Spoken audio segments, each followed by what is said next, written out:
Back when they unveiled this ad, I was heavily speaking out against their ads disrespecting Uncle Harley by changing his personality, changing who he was, changing the actors, and then also jumping on trends of changing his gender. He was my uncle, not my aunt. People get mad at me all they want. He was a real person.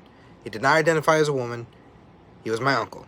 So it's very uncomfortable to see my uncle's image treated that way. When Uncle Harley signed over the rights to his name and image, it was on the agreement that they don't change his quality, they don't change his recipe.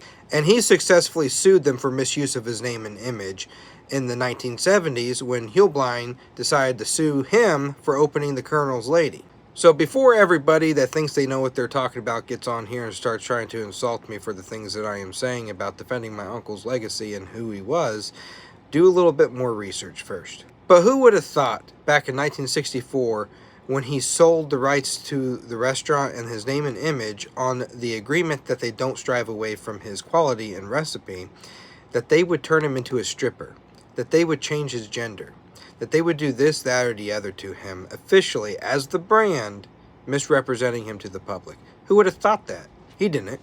And back then, I had no following whatsoever. I didn't even have the TikTok page because it didn't exist.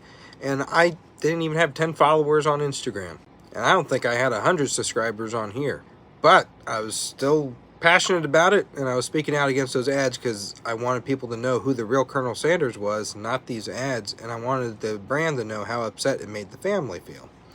And in that process of 10 years of talking out against the ads, I finally got to sit down and speak with them about it, and they understand where we're coming from. At least the U.S. marketing team and the franchisees here understand. But in the midst of changing all those things about him, they came out with this ad where they used old archived video of him and they implemented it into a new video, but edited the style of the video to match what his video was because he was filmed in the 70s and the 60s.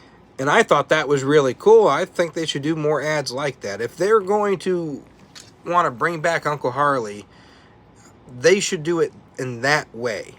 I support doing that because it's using him, his actual image, his actual personality, the way he did things, and projecting it into the public through the commercials. I think that's a great thing because he's a real man, and that shows him and who he was to today's society. Not changing him for trends, not changing him for the sake of changing him, honoring him.